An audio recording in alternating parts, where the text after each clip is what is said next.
Amigo, hasta ahora tenemos que concluir, o concluyo, que no hay preguntas fáciles para los licenciados, porque Son interesantes todas. todas son interesantes y todas tienen tantas alternativas ante la preocupación de una persona que tiene esta situación. Lo que quiere dar son las cosas claras, pero entran tantas otras Variable. variables. ¿Qué hacemos con ese testamento? O sea, ya en mi voluntad, ya yo la expresé. Debe estar escrita ahí. La voluntad de al que no le quiera dejar nada, o en este caso serían dos, porque se lo quiere dejar todo un hijo, ¿verdad? En el ejemplo La parte que puedo disponer de ella, se la quiero dejar a uno.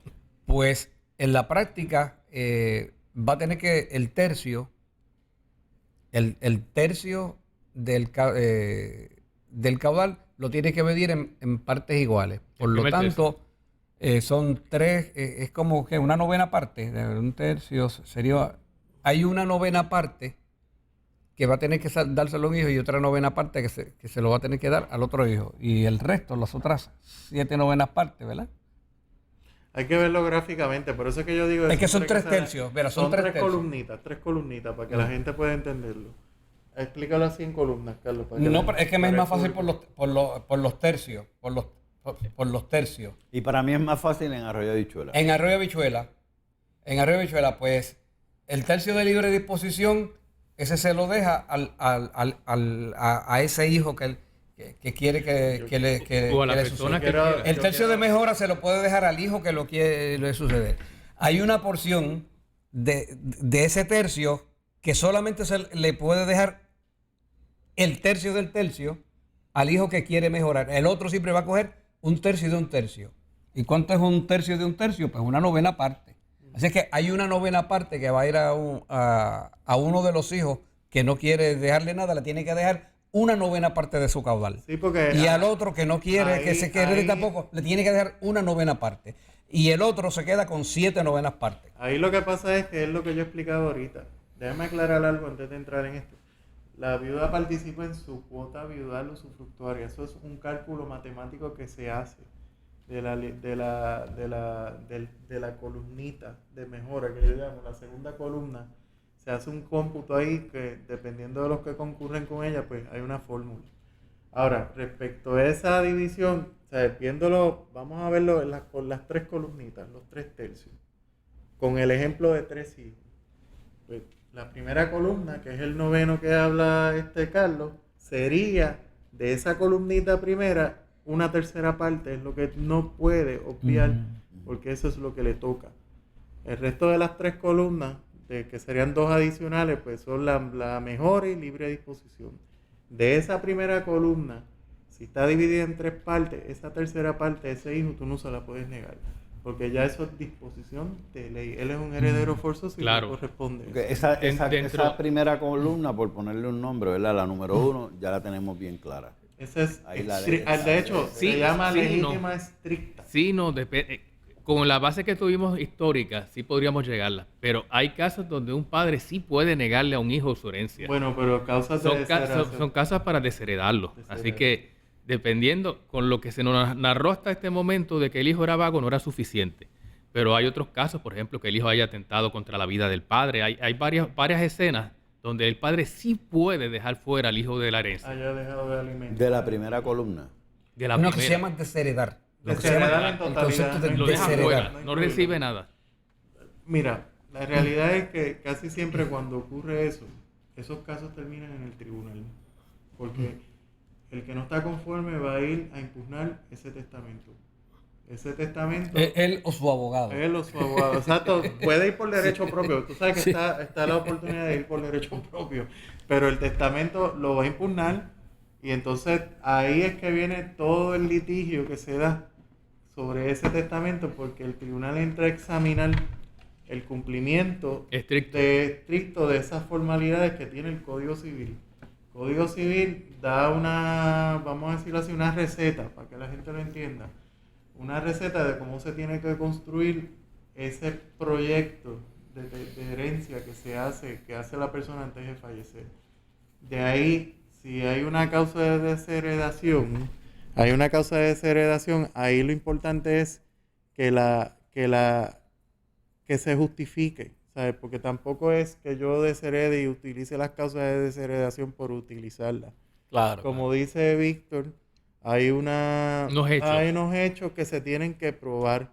Casi siempre cuando ocurre eso, los casos que la jurisprudencia ha dado y ejemplos que se han dado, entran en una forma evidenciaria, analizar si esa cláusula de desheredación, porque eso se hace por escrito, se hace en una escritura pública también, donde el testador le está dando fe de que eso ocurrió.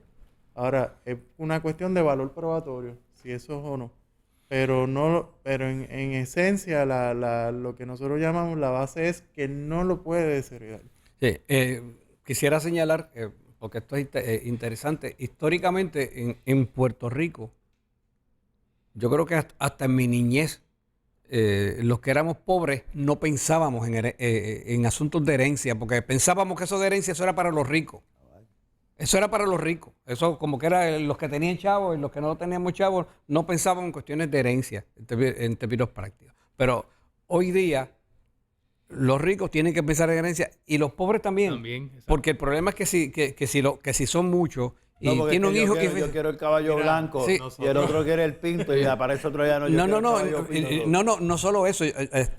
Yo he hecho escrituras porque se las están vendiendo a un tercero o a uno de los herederos.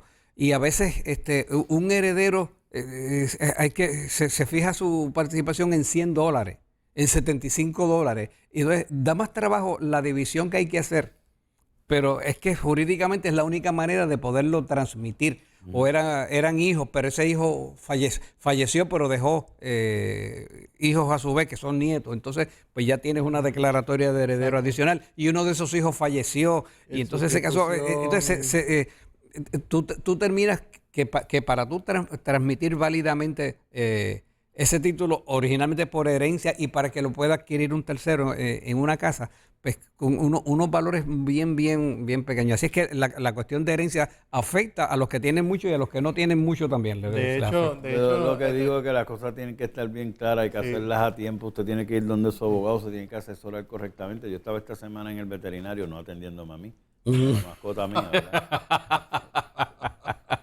Si te estás atendiendo me preocupa. Aunque ustedes no crean, amigos, estos licenciados, la mente de ellos es bien ágil. Yo tengo que medir las palabras que digo aquí.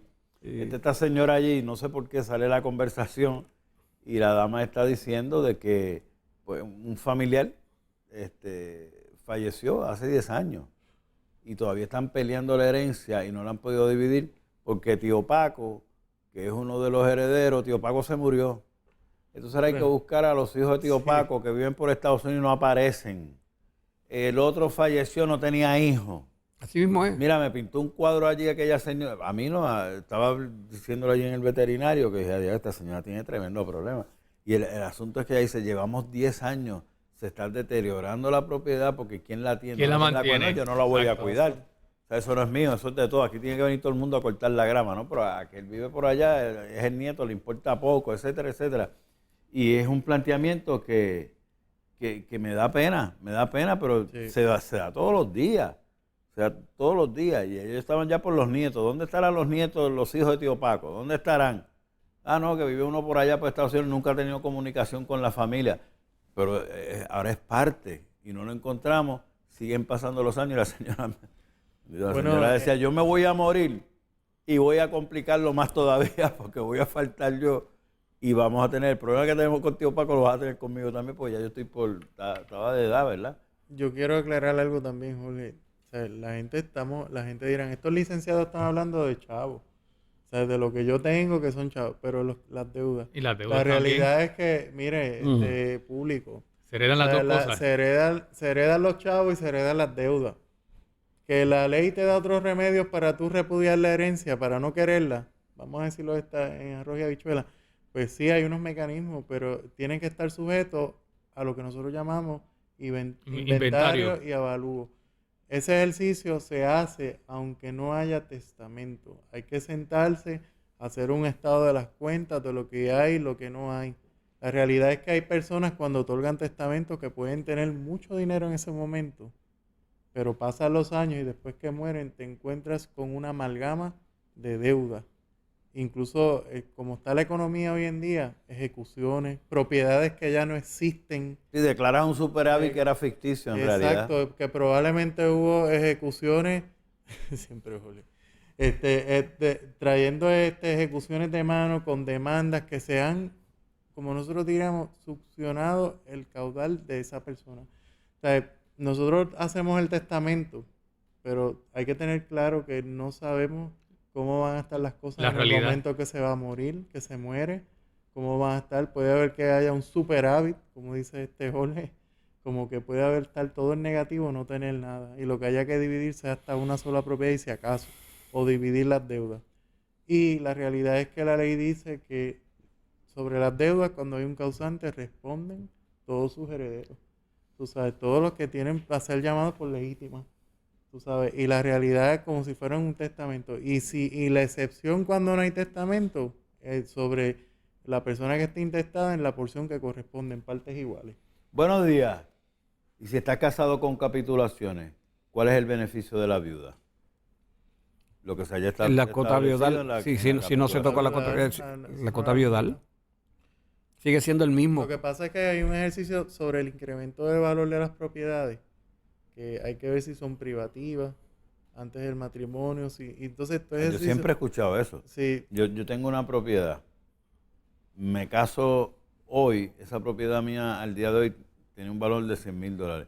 De aquí en adelante, el valor que adquiera la persona que se acaba de casar conmigo goza de ese beneficio porque entra dentro del caudal nuestro. sí, pero si No hay hay estipulaciones, capitulaciones, no si hay hay- capitulaciones. cuando hay capitulaciones, ahí está la diferencia porque el cálculo cambia. O sea, la realidad es que el cálculo hay que ser más cuidadoso en el incremento de valor y cómo se comportaron esas capitulaciones durante el matrimonio también. Pero Porque yo, puede mira, yo haber te puedo poner actos de tantos administración. ejemplos reales. Ujú. O sea, yo voy a hacer esas capitulaciones porque yo tengo que proteger mis hijos. Y con la que me estoy casando tiene 3 hijos también, Ujú. que después van a venir a reclamar beneficios sobre esto que nada tienen que ver con esto. Y yo me quiero garantizar que mis hijos sean los que se disfrutan esto. Entonces viene la señora por el otro lado y dice, pero espérate, nosotros contrajimos un negocio hoy o nosotros nos casamos por amor. O sea, son tantos los aspectos que entran que aquí podemos estar discutiendo los 2 años. Y yo los traigo y estoy aquí haciendo de debolsar porque le puedo hacer 20 planteamientos que los voy a... Estamos 10 No, años pero lo estamos aquí. puede traer porque Pero es interesante. Lo que quiero es que la gente Claro. realice las distintas situaciones a las que nos tenemos que enfrentar, que son Reales, realidades. son reales, O sea, sí. Tío Paco se murió. Los hijos de Tío Paco viven en Estados Unidos, no los podemos lograr conseguir.